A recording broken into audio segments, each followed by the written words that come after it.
سبەینێ هاوڵاتیان یاریێمی کوردستان پێشوازی لە یەکەم ڕۆژی جەژنی ڕەمەزان دەکەن. لە ڕۆژەکانی کۆتایی ڕەمەزاندا هاوڵاتیان بە شێوەیەکی زیاتر ڕوو لە بازاڕەکان دەکەن بە مەبەستی دابینکردنی پێداویستەکانی جەژن. بەڵامەوەی بەدی دەکرێت قەیرانی دارایی و ڕەوشی ئێستا یاریێمی کوردستان کاریگەری لاسەر بەڕێوەچوونی بۆ ناینەکانیش دروست کردووە و زۆرینەی خەڵک تەنیا ومێد و داواکاریان کۆتایی هاتنی ئەم ڕەوشە دژوارەیە کە ئاستەنگی گەورەی لە بەردەم ژیان و گوزەرانیاندا دروست کردووە.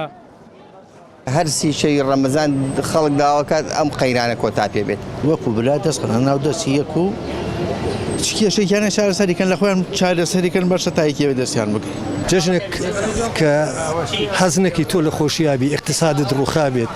مۆزەفێک نەتوانێت قووەتێکی هەبێ قووەتێکی شیرائی هەبێ پڕ بەدڵ بێتە بازار بە زەوقی خۆی بەویستی خۆی هەموو شتەکان بکڕێت وەزعێک بێت تۆ لە نەهامەتیەوە بە دوای نەهامەتیە بێ اقتصادیان بێ سیاسیان بێ من نەتوانم پڕ بەدڵی خۆم بێم لە بازارڕەکە شت بۆ خۆم و ماڵ و مناڵم بکڕم ڕووەکەی تەچوە پرسی چیش ئەڵیت مەجبوری پێداویستەکان بکڕیت و پارەشت پێ نەبی خەڵکەکە ڕووەکاتە بازار مەجبوری شتەکان ئەکڕیت و جاروایە خۆ تۆ باسی ئەکەیڵی تا بازار خۆ ئەڵێن پارە نییە مەعاژ نییە بازارەکە قەڵەباڵغە بەس مەجبوری تر ئەگەر شتێکی بچووکیش بێ ئەیکڕیت و ئەڕۆیتەوە مەجبور ئەگەر قەرزێکی کردوێ پێداویستی بۆ خۆی بۆ ماڵ ناڵێ بکڕێت بە نیموچە بە هەموو شتێک بەڵام ئێستا ئێمە لە قەیرانەکەی ئەم قەیرانە بەس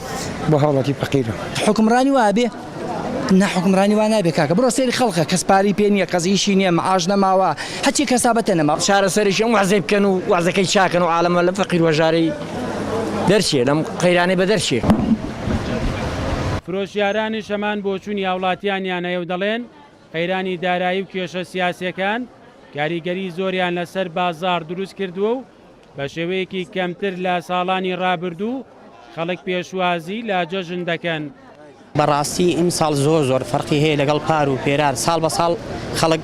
توانای کەمترە بێتەوە بژێوی کەمترە بێتەوە توانای شتکڕینی کەمترە بێتەوە دەست لە هەموو شتێکەگرێتەوە شت ناکڕێت پاری پێ نییە لەبەرەوە ڕوبع مەعاشەکەی بەشی هیچ ناکە. زۆری فەرقە لەگەڵ جەژنی ساڵانی ترە خەڵک مەعیشەتی نییە پارەی پێ نییە شت بکڕێ یعنی لە 150 زیاد کەمی کردووە و کڕیاریش زۆر کەمە ئێستا و ڕزقەکان سیارەکانی شێوەکو خۆیەتی. جەژن وەک بۆنێکی کۆمەڵایەتی و ئاینی لە باشووری کوردستان و لە ناو خەڵکیدا وەک دەرفەتێک دادەنرێت بۆ نوێکردنەوەی گیانی برایەتی و پێکەوە ژیان لەسەر ئەم بنەمایەش داوا لەلایەنە سیاسیەکان دەکرێت کۆتایی با ململانێ و ناکۆکیەکانیان بێنن و لاپەڕەیەکی نوێ لە ژیانی سیاسیان هەڵبدەنەوە. سبەینێ هاوڵاتیان یاریێمی کوردستان لە نێودایان قەیران و گرفتە پێشوازی لە یەکەم ڕۆژی جەژنی ڕەمەزان دەکەن بەڵام ئەوەی بەلای خەڵکەوە گرنگە چارەسەرکردنی کۆی ئەو کێشە و گرفتانەیە کە ئاستەنگیان لە بەردەم بژێوی ژیانیاندا دروست کردووە. مەریوانە بڵا